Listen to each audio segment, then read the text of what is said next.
कानपुर में दहेज लोभियों ने एक बेटी के पिता की जान ले ली। परिजनों का कहना था कि शादी तय होने के बाद लड़के पक्ष के लोगों ने 5 लाख रुपए व 4 पहिया ज़ूव कार की डिमांड होने से लड़की के पिता को अटैक पड़ गया और काल के गाल में समा गया। पिता की मौत होते ही परिजनों का रो रो कर बुरा हाल है। जानकारी के मुताबिक मृतक के भांजे नौशाद आलम मंसूरी ने बताया कि उसके मामा साजुद्दीन मजदूरी कर अपना और अपने परिवार का भरण पोषण करते थे और मृतक साजुद्दीन ने अपनी बेटी का निकाह बाबूपुर व बगाही निवासी मोहम्मद आलम मंसूरी से तय किया था। मोहम्मद आलम मंसूरी रेलवे विभाग में गार्ड के पद पर कार्यरत है। शादी से दोनों परिवारों में खुशी का आलम था और मृतक साजुद्दीन बेटी के विवाह के लिए अपनी औकात से अधिक तैयारियां कर रखी थी। उसके लिए रोका की रस्म भी पूरी हो चुकी है और आगामी नवंबर को निकाह होना तय हुआ था। मृतक के भांजे ने बताया कि अचानक लड़के पक्ष की तरफ से फोन आया कि लड़की के पिता और परिवार वाले घर आए जाए और लेन देन की बात कर निकाह की तारीख फिक्स कर ले। बेटी का निकाह की तारीख तय होने की बात सुन पिता साजुद्दीन खुशी खुशी परिजनों के साथ लड़के पक्ष के घर गया और दोनों परिवारों के बीच जब लेन देन की बात शुरू हुई तो लड़के पक्ष के लोगों ने शादी में अचानक 5 लाख रुपए और ज़ूव 4 पहिया वाहन की डिमांड की। जब बेटी के पिता साजुद्दीन ने इतना अधिक दहेज देने से मना किया तो लड़के पक्ष के लोग अभद्रता कर कहा कि जब दहेज में देने के लिए 5 लाख रुपए और कार का इंतजाम हो जाए तो बताना, नहीं तो बेटी के निकाह के लिए दूसरा दूल्हा देख ले, कहते हुए घर से बाहर कर दिया। बेचारा बेबस पिता साजुद्दीन बेटी का रिश्ता टूटता देख इतना दुखी हुआ कि हृदय गति रुक गई। परिजनों ने आनन फानन में अस्पताल ले गए, जहां डॉक्टरों ने दिल का दौरा पड़ने मौत का कारण बताया है। पिता की मौत की खबर जब घर आई तो घर में कोहराम मच गया और परिवार वालों का रो रो कर बुरा हाल है। इलाके में लोग एक दूसरे से बात करते हुए दिखाई दिए कि दहेज लोभियों ने एक बेटी के पिता की जान ले ली।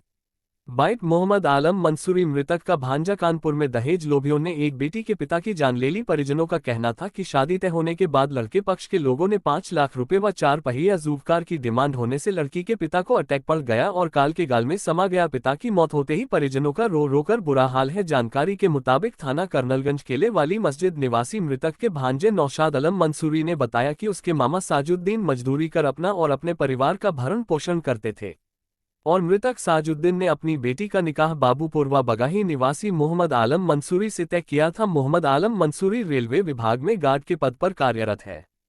शादी से दोनों परिवारों में खुशी का आलम था और मृतक साजुद्दीन बेटी के विवाह के लिए अपनी औकात से अधिक तैयारियां कर रखी थी। उसके लिए रोका की रस्म भी पूरी हो चुकी है और आगामी हमारे नवंबर मामू को निकाह साजिद्दीन होना तय हुआ था। जिनकी पुत्री की शादी बताया कि अचानक मोहम्मद लड़के आलम पक्ष की मंसूरी तरफ से फोन बगाई आया कि ईदगाह लड़की के पिता और परिवार वाले घर आए जाए ईदगाह और के लेन पास देन की में बात कर निकाह की तारीख फिक्स रिश्ता कर तय ले। हुआ था, जिसकी नवंबर में शादी होनी थी, तय होने की जिसकी बात सुन तारीख पिता लेने के साजुद्दीन लिए खुशी खुशी हम सब लोग परिजनों के परिवार साथ के लड़के 4-5 पक्ष के लोग यहाँ घर से गया और सज्जन लोग दोनों गए, हमारे परिवारों के मामू बीच गए, जब लेन देन की हमारे बात भाई शुरू गए, हुई दो तो साथ लड़के में पक्ष के 3 लोग लोगों ने 4 लोग शादी गए। में अचानक 5 वहाँ पे लाख उन लोगों रुपए ने और ये ज़ूव 4 मुतालबा पहिया किया वाहन की डिमांड की। कि जब हम बेटी शादी के पिता आपके वहाँ नहीं साजुद्दीन ने करेंगे, इतना अधिक दहेज तो उस देने पर से हम लोग मना ने कहा किया क्यों तो नहीं लड़के करोगे, पक्ष के तब लोग उसमें अभद्रता तमाम कर कहा कहा सुनी कि जब बात हुई तो दहेज में उन्होंने देने के एक लिए 5 5 लाख लाख रुपए रुपए की और कार डिमांड का इंतजाम हो जाए और तो बताना, नहीं तो एसक्यूवी बेटी के गाड़ी निकाह के मांगने लिए की दूसरा डिमांड की। दूल्हा देख ले, जो कहते हुए मामू घर ने से मेरे बाहर कर दिया। कहा कि हम ये नहीं कर बेचारा पाएंगे, बेबस असमर्थता पिता जताई। साजुद्दीन बेटी का इस रिश्ता बात पे टूटता उन्होंने देख ये इतना कहा दुखी हुआ कि कि हृदय अगर गति आप रुक लोग ये गई। दहेज परिजनों नहीं ने दे आनन पाएंगे, फानन में डिमांड हमारी अस्पताल पूरी ले नहीं कर गए, पाएंगे, जहां मैं डॉक्टरों आपकी ने बेटी दिल के का साथ में दौरा रिश्ता पड़ने नहीं मौत का करूंगा। कारण बताया है। जब इस बात पे काफी पिता की कहासुनी मौत की हुई खबर जब तो उन घर लोगों आई ने तो हम लोग घर को में घर से कोहराम बाहर मच धक्के गया मार और के परिवार निकाल दिया, वालों का रो रो कर जिस बुरा बिना पे हाल कुछ है। ऐसी बातें उन्होंने इलाके कही में लोग एक जिससे दूसरे से मेरे बात मामू उसको करते हुए सहन ना दिखाई कर दिए कि पाए, दहेज लोभियों ने एडजस्ट नहीं एक कर बेटी के पाए, पिता उनका की ऑन जान ले एक्सपायर ली। मेज। हमारे मामू साजिद्दीन जिनकी पुत्री की शादी मोहम्मद आलम मंसूरी बगाई ईदगाह के पास में मुझसे रिश्ता तय हुआ था, जिसकी नवंबर में शादी होनी थी, जिसकी तारीख लेने के लिए हम सब लोग परिवार के 4-5 लोग यहाँ से सज्जन लोग गए, हमारे मामू गए, हमारे भाई गए, 2 साथ में 3 लोग 4 लोग गए। वहाँ पे उन लोगों ने ये मुतालबा किया कि हम शादी आपके वहाँ नहीं करेंगे, तो उस पर हम लोगों ने कहा क्यों नहीं करोगे, तब उसमें तमाम कहासुनी बात हुई तो उन्होंने एक 5 लाख रुपए की डिमांड और एसक्यूवी गाड़ी मांगने की डिमांड की। जो मामू ने मेरे कहा कि हम ये नहीं कर पाएंगे, असमर्थता जताई। इस बात पे उन्होंने ये कहा कि अगर आप लोग ये दहेज नहीं दे पाएंगे, डिमांड हमारी पूरी नहीं कर पाएंगे, मैं आपकी बेटी के साथ में रिश्ता नहीं करूँगा।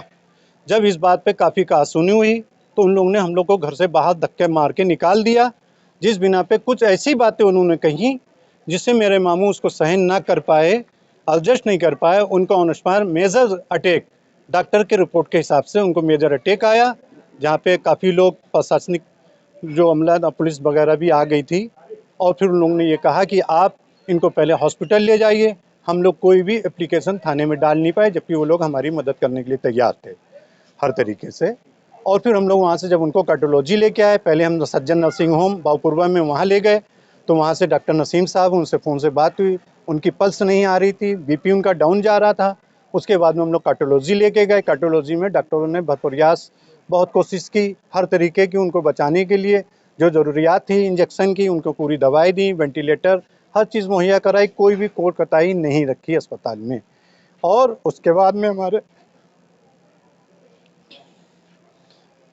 बाद में साजिद्दीन का 10 और 11 के बीच में उनकी मृत्यु हो गई और डॉक्टर ने कहा कि अब इनको घर ले जाइए, जो भी आप कानूनी कार्रवाई करेंगे हम आपका सपोर्ट करेंगे।